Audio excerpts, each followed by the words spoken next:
सत्याग्रह पढ़ाया। अब कल लखनऊ ही अधिवेशन मैंने पढ़ाया था। लखनऊ अधिवेशन में मैंने यही बता दिया 1916 के लखनऊ अधिवेशन में जिसके अध्यक्ष हुए अंबिकाचरण मजूमदार। किसके कौन अध्यक्ष हुए? अंबिकाचरण मजूमदार। और इसमें नरम दल और गरम दल एक हो गए थे और इस तिलक और लेडी बेसेंट के सहयोग से नरम दल और गरम दल एक हुए और साथ साथ में मुस्लिम लीग भी एक होकर यहाँ पे अधिवेशन में सम्मिलित हुई। इसीलिए इसको लीग और कांग्रेस लीग समझौता या लखनऊ समझौता या लखनऊ अधिवेशन के नाम से जाना जाता है।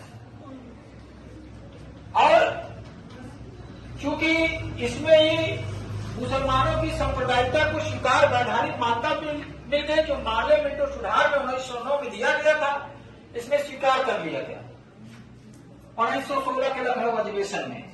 और कल मैंने ये भी बताया कि इसका जो विरोध कर दिए कौन? मदन मोहन मालवीय ने लखनऊ अधिवेशन का विरोध किए, जो कि सांप्रदायिकता का स्वीकार कर लिए थे, विधन निर्वाचन की व्यवस्था का स्वीकार कर लिए थे, इसलिए वो विरोध किए थे।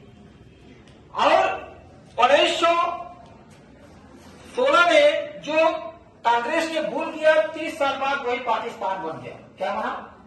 पाकिस्तान बना। और उसी में राजकुमार शुक्ल ने, जो एक चंपारण किसान थे, महात्मा गांधी से मिले, महात्मा गांधी भी लखनऊ अधिवेशन में आए थे और वहां पे राजकुमार शुक्ल ने चंपारण आने के लिए आमंत्रण दिए और आमंत्रण देकर और वो चंपारण आए और 3 कठिया 3/20 जो चीजें थी, 3 कट्ठा जो है निर्मित पालन करना था, मिलाए ये बोल दिए थे यूपी। लेकिन वहां पे क्या हुआ? आए, गांधी जी ने सहयोग दिया और 3 कठिया पहली बार सत्याग्रह का चंपारण में प्रयोग किया और फिर भारत में पहली बार सत्याग्रह का प्रयोग किया और 3 कठिया पद्धति को समाप्त किया। और साथ साथ में 25% मिलाए से कहा कि आप भूमि छोड़िए, 25% मुआवजा दीजिए जो अतिरिक्त वसूले हैं। और ये चंपारण सत्याग्रह एनसी रंगा ने गांधी जी का विरोध किए। इसी में गांधी जी को आनंद टैगोर मतलब रविंद्रनाथ टैगोर ने उनको महात्मा की उपाधि दी। अब गांधी जी क्या कहने लगे? 1917 के चंपारण से क्या कहने लगे? महात्मा गांधी। क्या कहने लगे? महात्मा गांधी। ये सफल सत्याग्रह थी। सत्याग्रह का अर्थ होता है अहिंसा का मार्ग और सत्य के मार्ग लेकर चलना। यह नैतिकता से प्रेरित होती है, कभी हिंसा मत करिए। और गांधी जी ने इसका सफल प्रयोग किया और सफल भी हुए। क्या किए? सफल भी हुए इसमें। और फिर उसके बाद इसी समय गांधी जी यहाँ अहमदाबाद में थे ही, चंपारण में थे ही, उसी समय खेड़ा का जो है अकाल की बातें आ गई थी, वहां पे निमंत्रण आ गया था। लेकिन गांधी जी ने खेड़ा की बातें का निमंत्रण को अस्वीकार करा था। बाद में मैं आऊंगा, पहली समस्या क्या होगा? पहले कहां गए? चंपारण में रहते हुए ही खेड़ा का जो है आंदोलन 1918 में है, उसकी जो है समस्याएं आ गई थी समाधान करने के लिए। लेकिन गांधी जी ने कहा नहीं, पहले हम कहां जाएंगे? अहमदाबाद। दूसरे चंपारण के बाद कहां गए? अहमदाबाद। कहां गए? अहमदाबाद। गांधी जी ने कहा और यहाँ पे मजदूरों ने आंदोलन कर दिया, चूंकि विश्व युद्ध चालू हो गया था। 1914 से 1918 के बीच प्रथम विश्व युद्ध था और प्रथम विश्व युद्ध में भारतीय के बिना मर्जी नहीं था युद्ध में शामिल होने के लिए, लेकिन अंग्रेजों ने बिना उनके अनुमति के ही, बिना उनके मर्जी के ही युद्ध में शामिल करे। और 9 फरवरी 1915 में गांधी जी अफ्रीका से कहां आ गए? भारत आ गए। कहां आ गए? भारत आ गए। और 9 जनवरी इसीलिए प्रवासी दिवस के नाम से भी जाना जाता है, मनाया जाता है, क्योंकि गांधी जी का वहां अफ्रीका से भारत का आगमन हुआ था। उन्हीं के याद में 9 फरवरी क्या प्रवासी दिवस के रूप में 9 जनवरी प्रवासी दिवस के रूप में मनाया जाता है। 9 जनवरी 1915 में भारत आए, इसलिए 9 जनवरी को क्या प्रवासी दिवस के रूप में मनाया जाता है, जो दक्षिण अफ्रीका से कहा है? भारत। विश्व युद्ध चालू हो, 14वीं विश्व युद्ध चालू हो गया था सोचा कि हमें क्या मिल जाएगा, हो सकता है कि अगर हम विश्व युद्ध में इसमें शामिल हो जाए तो अंग्रेजों ने हमको क्या करें, खुश होकर हमें अपना स्वराज दे दें, अंग्रेज यहाँ खुश होकर चले जाए, हमें अपनी वैधानिक मान्यता दे दे और हम स्वतंत्र हो सकते हैं। लेकिन अंग्रेज कहाँ मानने वाले थे, तो उपनिवेश बनाए थे, दुआ का संसाधन था उनके लिए, व्यापार का दृष्टिकोण देख रहे थे। अब ये राजनीति में पूरी तरह से कवर कर लिए थे। अब अगर इसको अंग्रेज की ये चाल को गांधी जी समझ नहीं पाए और कहे भारतीयों का आह्वान किए कि प्रथम विश्व युद्ध में आप क्या हो गए, शामिल हो जाइए, अंग्रेजों का साथ दीजिए। किसका साथ दीजिए? अंग्रेजों का साथ दीजिए। इसीलिए वहां पे उनकी उपाधि मिला भर्ती करने वाला सार्जेंट। सार्जेंट माने सिपाही, भर्ती करने वाला सिपाही। किसका नाम? उपाधि गांधी जी का। किसका उपाधि है? गांधी जी का। उसी विश्व युद्ध में ही, प्रथम विश्व युद्ध में ही उनको जो है, जब भारतीयों को आह्वान किए कि आप विश्व युद्ध अंग्रेजों का साथ दीजिए, उसी समय अंग्रेजों ने इनको भर्ती करने वाला सार्जेंट अर्थात भर्ती करने वाले सिपाही है। गांधी जी के सब विश्वास कर लिए और युद्ध में बिना मर्जी के शामिल भी हो गए। लेकिन अंग्रेज जैसे 1918 में प्रथम विश्व युद्ध चालू हुआ, गांधी जी की जो कल्पना थी वो भ्रम निकली। कल्पना थी वो क्या निकली? भ्रम निकली। और जो सोचे थे कि हमको स्वराज मिल जाएगा, अंग्रेज हमको कुछ छूट दे देंगे, अंग्रेज हम सकता हमारे देश छोड़कर चले जाएं, तो लेकिन वो चीजें हुई नहीं। अंग्रेज मुकर गए अपने बातों से। क्या हो गए? मुकर गए बातों से। उसी समय, अब चूंकि विश्व युद्ध के समय ही चंपारण चालू हो गया था आंदोलन। अब मिलहे जो है नील का उत्पादन कर रहे थे और जर्मनी में रासायनिक रंगों का आविष्कार हो चुका था, उनकी डिमांड कम हो गई थी। इसलिए जो है मिलहे भी चाहते थे कि कुछ समझौता होकर यहां से हम निकलें। और फिर उसी समय प्लेयर आई, विश्व युद्ध हुआ। तो विश्व युद्ध में जब जो युद्ध होता है, महंगाई बहुत तेजी से बढ़ती है। महंगाई क्योंकि मांग बढ़ जाती है ना, तो महंगाई बहुत तेजी से, इन्फ्लेशन बहुत तेजी से बढ़ जाती है, स्फीति बहुत तेजी से बढ़ जाती है। स्फीति का अर्थ ये होता है कि आपके द वैल्यू ऑफ मनी, मुद्रा का मूल्य जो होती है वो कम हो जाती है। अर्थात पीपीपी, परचेजिंग पावर पैरिटी, अर्थात आपकी क्रय शक्ति क्षमता जो है, जो मुद्रा की हो, कमजोर हो जाती है। और मुद्रा का मूल्य लगातार बढ़ता है, अर्थात मूल्य स्तर, वस्तुओं और सेवाओं का मूल्य स्तर जो है लगातार बढ़ता है। स्फीति का अर्थ ये होता है मूल्य स्तर लगातार बढ़े, लेकिन वैल्यू ऑफ मनी, मुद्रा का मूल्य, अर्थात मुद्रा का मूल्य मतलब परचेजिंग पावर पैरिटी, आपकी क्रय शक्ति क्षमता मुद्रा का कमजोर हो जाए।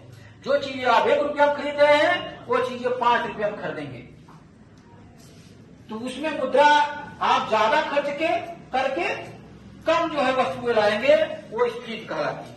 मुद्रा का मूल्य क्रमिक रूप से बढ़ना, मुद्रा का मूल्य स्तर क्रमिक रूप से बढ़ना, अब मुद्रा का मूल्य कम होना, वही मुद्रा स्फीति है। मूल्य स्तर वस्तुओं और सेवाओं का मूल्य स्तर होता है।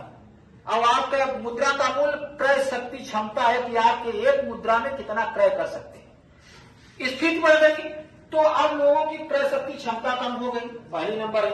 तो जो 10 रुपया मजदूर, अगर मान लीजिए 1000 रुपया मजदूरी मिल रही थी, तो उस समय 1000 की वस्तु की सामान ले रहा था कोई, या 1000 वस्तु की सामान ले, उसको कैसा लगेगा, है ना? इसलिए आप उसकी एक बार क्रय शक्ति बढ़ गई, आप बोनस दीजिए, 50% दे दीजिए, उसके बाद जैसे कहें प्ले घटने के बाद कहें आपको हम 20% छोड़ देंगे, और विश्व युद्ध खत्म होने के बाद कहें आप 20% देंगे, सही है? नहीं स्वीकार करेगा कोई? आंदोलन कर दिए इसी बात की, प्लेग बोनस के लिए कर आंदोलन था वहां पे।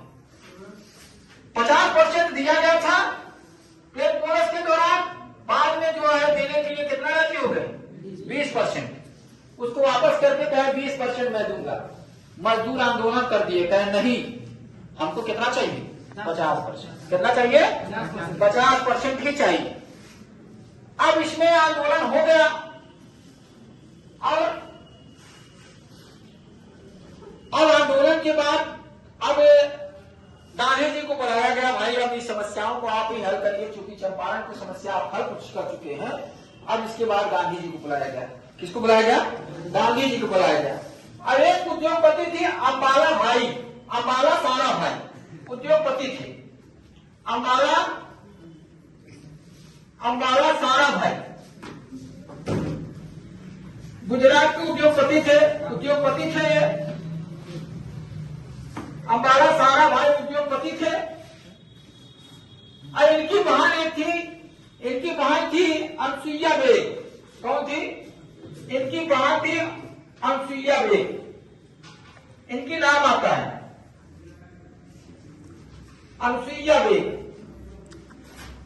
इनका जो लगाव था मजदूरों का जो डिमांड था 50% बोनस का, उसी के प्रति लगाव था कि नहीं, ये सोची भले उद्योगपति की बहन थी, लेकिन ये कही कि जो मजदूरों की मांग है वो जायज है। क्या है? कॉटन मिल मजदूरों की जो मांग है, सूती मजदूरों की मांग है, वो क्या है? जायज है। क्या है? जायज है। तो अंबाला साराभाई जो उद्योगपति थे, उनकी बहन अनसुईया बेग किसको बुलाएं? इस समस्या को समाधान करने के लिए गांधी जी को बुलाएं। नहीं, गांधी जी को अहमदाबाद आने के लिए गांधी जी को इस समस्या को समाधान करने के लिए बुलाएं। लिखते जाओ, इस समस्या को, कौन सी? मजदूरों की जो मांग की बोनस की समस्या थी, इस समस्या की समाधान करने के लिए बुलाएं। बड़ी विकट समस्या थी के लिए बुलाएं। गांधी जी ने आने के लिए अपनी उनकी अनसुईया बेग के आमंत्रण को क्या किए? स्वीकार कर लिए। क्या किए? स्वीकार कर लिए। अब आ गए। क्या कर लिए? गांधी जी आ गए। क्या कर लिए? गांधी जी अब आ गए। अब गांधी जी क्या करेंगे? वार्ता करेंगे। किससे? भाई दोनों की बातें सुनना पड़ेगा ना, कि आपकी मिल चलने के लिए ऐसा तो ना हो कि 50% चलने दे दिया जाए और महंगाई भी बढ़ जाए। भाई अगर आप 50% देंगे, महंगाई और बढ़ जाएगी या आय बढ़ जाएगी, दिक्कत भी होगा। लेकिन उसमें ये देखा कि उद्योगपति को भी हानि हो और न मजदूरों की हानि हो। तो गांधी जी ने यहाँ बीच की रास्ता निकाले। क्या निकाले? बीच की रास्ता निकाले। वही होता है, मीडिएटर क्या करता है? न तुम्हारा बात न उनका बात, बीच का रास्ता अपना लिए। तो गांधी जी ने आए और उद्योगपतियों से बात की, मजदूरों से बात की है। अब बातों को जेन्युइन समझे। और गांधी जी ने कहा कि नहीं, न तुम्हारी बात न तुम्हारी बात, न उद्योगपति से कहे कि न जो 20% बातें, न प्लेस बोनस वाले से कहे जो प्लेस बोनस ये मजदूरों से कहे, न जो 50% तुम्हारी बात। दोनों की स्वीकार नहीं की जाए। समझौता हो गया। मजदूर अहमदाबाद के मजदूर, उद्योगपति और गांधी जी के तीनों के बीच क्या हुआ? एक समझौता हुआ। कहा कोई बात नहीं, न 50% न 20%, तुम्हारा 20% देना भी घातक है और तुम्हारा 50% इस समय मांगना भी फैक्ट्री के लिए सही नहीं है। अब क्या, अगर फैक्ट्री के लिए बोनस देगा तो फिर से आप क्या होगा? महंगाई बढ़ेगी, क्योंकि प्रति इकाई जो है मूल्य भी तो बढ़ेगा लागत के अनुसार। तो गांधी जी ने देखा कि अगर महंगाई भी कम करना है और इधर इनकी क्रय शक्ति भी कम न होना हो, तो दोनों की जो है बातों को बीच में रखिए। महंगाई भी कम हो जाए और लोगों की ज्यादा आय भी कम न हो, तो क्या कर दिया जाएगा? उस समय महंगाई के अनुसार दिया गया ना, तो आय भी कम न हो। तो इसलिए गांधी जी ने कहा कि 35% दीजिए। कितना? गांधी जी ने स्वीकार, समझौता कराया। यहां अब महात्मा हो गए। अब क्या हो गए? महात्मा गांधी जी ने समझौता कराया। कहा 35% मिलना चाहिए। कितना परसेंट? डन हो गया। कितना? मजदूरों ने पूछ लिया, मजदूरों ने प्लेस बोनस मांगा, कितना था? 50%। उद्योगपतियों ने देने के लिए तैयार कितना हुआ था? 20%। गांधी जी के समझौता के बाद कितना मिला उनको बोनस? 35%। मध्यम मार्ग निकला ना, न तो इधर लागत बढ़ेगी न तो उधर मूल्य बढ़ेगा, तो जन धन सामान्य। गांधी जी ने सोचा कि अगर अब हम 50% भी कहेंगे तो महंगाई वही रहेगी। क्या रहेगी? महंगाई वही। अब इसके यहीं पे गांधी जी ने अब यहाँ पे ऐसे ही नहीं दे दिए, गांधी जी आकर आंसर कर दिए। क्या किए? यहाँ पे अहमदाबाद आकर गांधी जी ने आंसर किए। अहमदाबाद, एक बात ध्यान देना, अहमदाबाद आकर गांधी जी ने क्या किया? गांधी जी ने आंसर दे दिया। क्या कर दिया? गांधी जी क्या किए? आंसर कर दिया, आंसर किया।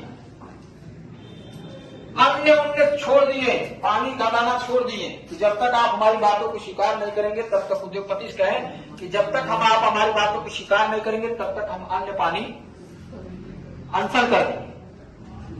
नहीं होगा, अगर हमको कुछ होगा तो आप जिम्मेदार होंगे। कौन होगा? अब गांधी जी उस समय बहुत महत्वपूर्ण व्यक्ति थे ना, राष्ट्रीय आंदोलन में बहुत महत्वपूर्ण व्यक्ति थे। जब अंग्रेजों ने उनको नहीं हटा पाया, जब अनशन बैठते थे तो अंग्रेज अन्न भी न करके उनके अनशन तोड़वाते थे। ये तो बातें छोड़ दीजिए, ठीक बातें। अगर गांधी जी कुछ होता तो नहीं ना। विंस्टन चर्चिल ने बोल दिया कि एक कमबख्त बुढ़ा मेरे नाक में दम कर दिया है। एक कमबख्त बुढ़ा, विंस्टन चर्चिल ने बोला एक कमबख्त बुढ़ा मेरे नाक में दम कर दिया है। अंग्रेज वायसराय बोल दिया कि एक कमबख्त बुढ़ा हमारे नाक में दम कर दिया है। तो बहुत ही महत्वपूर्ण व्यक्ति थे भाई, ऐसे ही आकर आंसर कर दिए। अब यही अहमदाबाद में इनका क्या था? यही गांधी जी का प्रथम अनशन था। अब अनशन चालू हो जाएगा, लिख लो। अहमदाबाद आकर गांधी जी ने क्या किया? अनशन त्याग दिए। और यही गांधी जी का प्रथम अनशन, यही अहमदाबाद आंदोलन में गांधी जी का यह प्रथम अनशन था। क्या था? अनशन था। महात्मा गांधी जी का क्या था? प्रथम अनशन था। ये भी जान लेना। जैसे प्रथम सत्याग्रह 1917 में चंपारण में हुआ, तो प्रथम अनशन कहां हुआ? प्रथम अनशन कहां हुआ? अहमदाबाद मजदूर आंदोलन में, अहमदाबाद आंदोलन। तो पूछ लेता है कि महात्मा गांधी ने प्रथम बार अनशन की शुरुआत कहां किए थे? तो कहां किए थे? अहमदाबाद मजदूर आंदोलन में। और उसके बाद इसमें दूसरी बार सत्याग्रह का प्रयोग किए। क्या किए?